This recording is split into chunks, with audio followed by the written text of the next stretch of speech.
पत्नी और प्रेमिका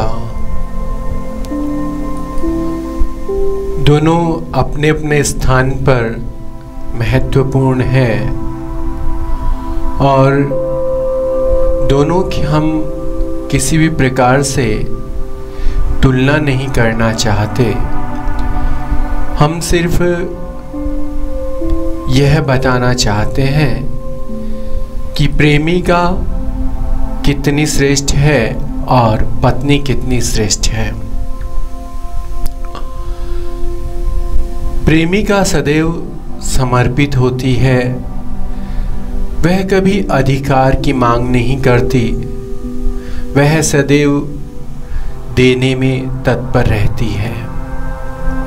उसका उद्देश्य स्वयं का समर्पण होता है, जबकि पत्नी सदैव अपने अधिकार और अपने संबंधों के साथ समर्पित होती है। वह पति के जीवन में अपना अधिकार मानती है और उस अधिकार के पश्चात वह समर्पण करती है। वह एक प्रकार का आत्मिक, शारीरिक, मानसिक और भौतिक संबंध बनाने के पश्चात उस पर अपना अधिकार जताती है, जबकि प्रेमिका किसी भी प्रकार से कोई अधिकार नहीं जमाती, ना किसी भी प्रकार का कोई संबंध स्थापित करने में विश्वास करती है। उसका तो जीवन केवल अपने प्रेमी की प्रसन्नता होता है। वह उसे उसके उत्तरदायित्वों का कभी भी बोध नहीं करवाती। वह कभी उससे मांग नहीं करती। वह केवल समर्पित हो जाती है और वह सिर्फ यही चाहती है कि किसी भी प्रकार से उसका प्रेमी सदैव प्रसन्न रहे और उसके प्रति उसकी जो श्रद्धा, विश्वास होता है वैसा पत्नी का नहीं होता।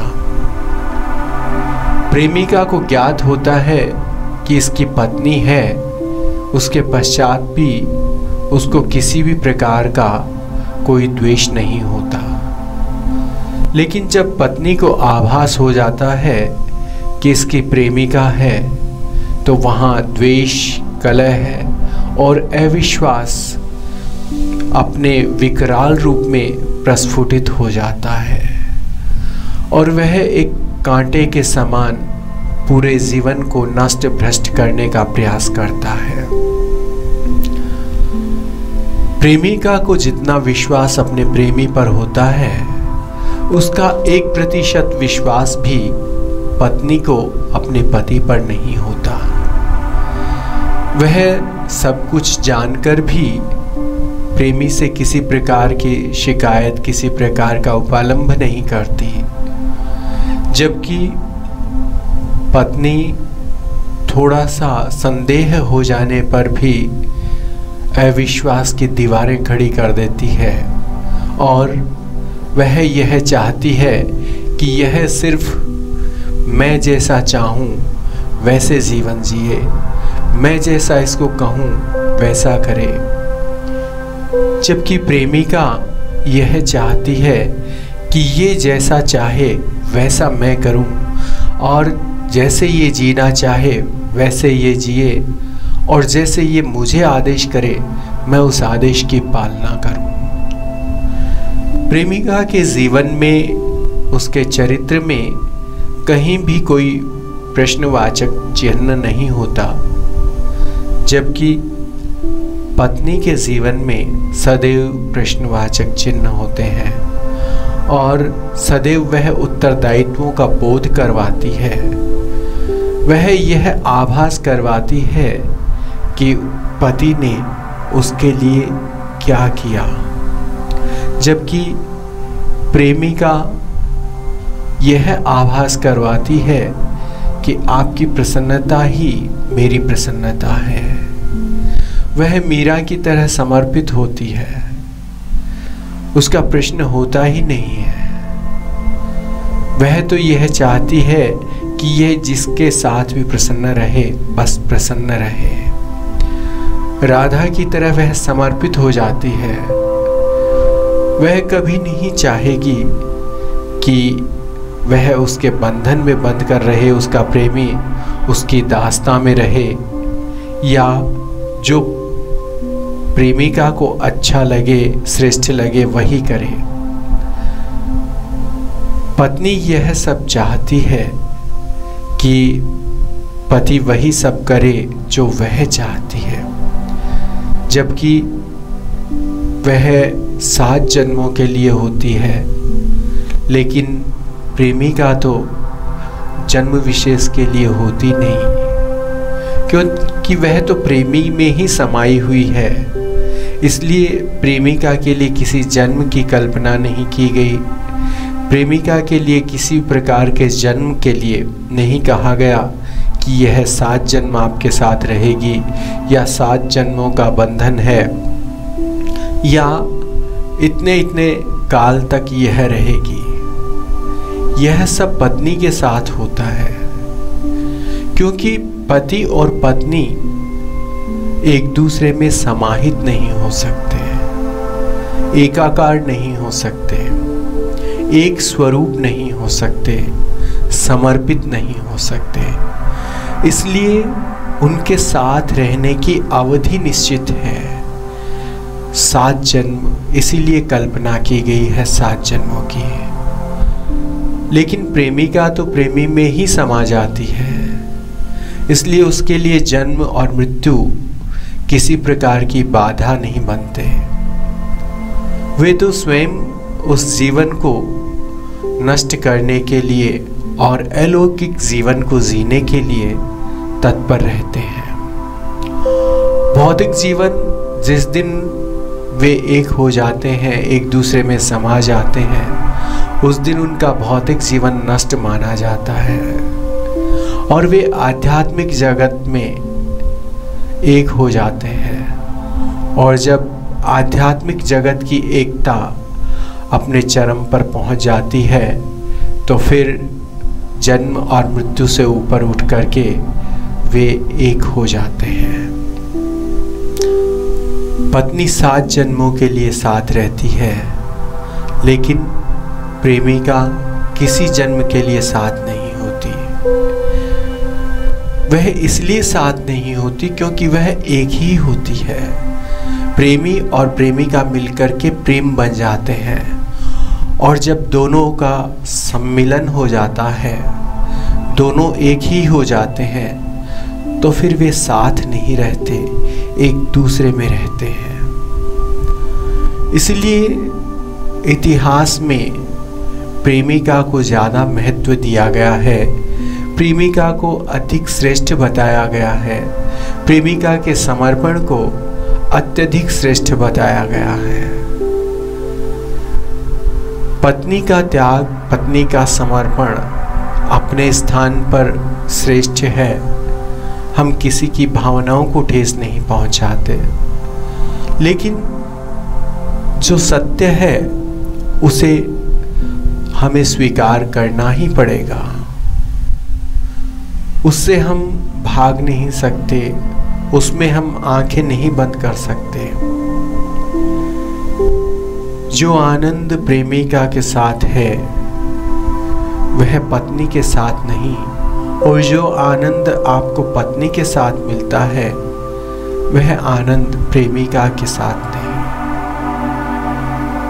प्रेमिका का आनंद इस प्रकार का आनंद है कि आप उसमें खो जाना चाहेंगे, आप उसमें तल्लीन हो जाना चाहेंगे, आप उसमें स्वयं का विलय कर देंगे, और वह सदैव आपके मन मस्तिष्क पर अपनी अमिट छाप बनाए रखती है। जबकि पत्नी का इस प्रकार से कुछ भी प्रभाव नहीं होता। पत्नी सदैव आपको अपनी इच्छानुसार, समाज को जो अच्छा लगेगा, मर्यादाएं क्या है, इनका पाठ पढ़ाते हुए आपको जीवन यापन करने की सलाह देगी। आपके परिवार के प्रति, बच्चों के प्रति, समाज के प्रति क्या दायित्व है वह पुनः पुनः आपको स्मरण कराती रहेगी। लेकिन प्रेमिका बड़ी विपरीत है। उसके लिए ना समाज है, ना परिवार है, ना पति है, ना पत्नी है। केवल है तो उसका प्रेमी और उसकी प्रेमिका। तो प्रेम, प्रेमिका, प्रेमी ये संबंध नहीं है, ये तीनों आत्मा है। और जब तीनों एक स्थान पर एकत्रित हो जाते हैं तो फिर रहता है केवल प्रेम। उस प्रेम का आनंद केवल वही व्यक्ति ले सकता है जो वास्तव में प्रेम हो चुका है, जो वास्तव में स्वयं को समर्पित कर चुका है, जिसने अपनी भावनाओं को, अपनी इच्छाओं को, अपने लक्ष्यों को केवल अपनी प्रेमिका या अपना प्रेमी ही बना लिया हो।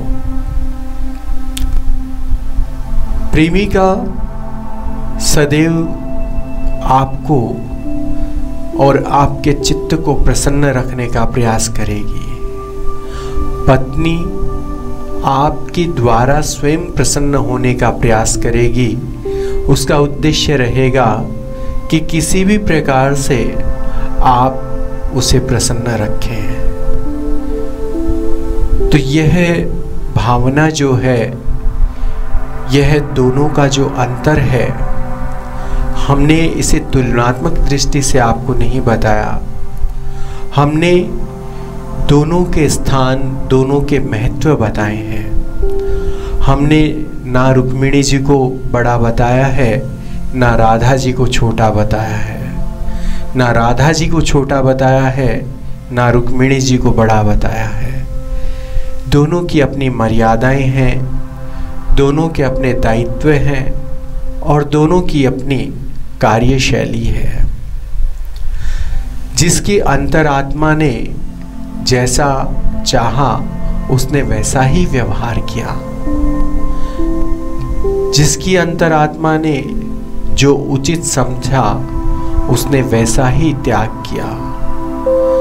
इसलिए हम कभी भी पत्नी और प्रेमिका में अंतर नहीं बताएंगे।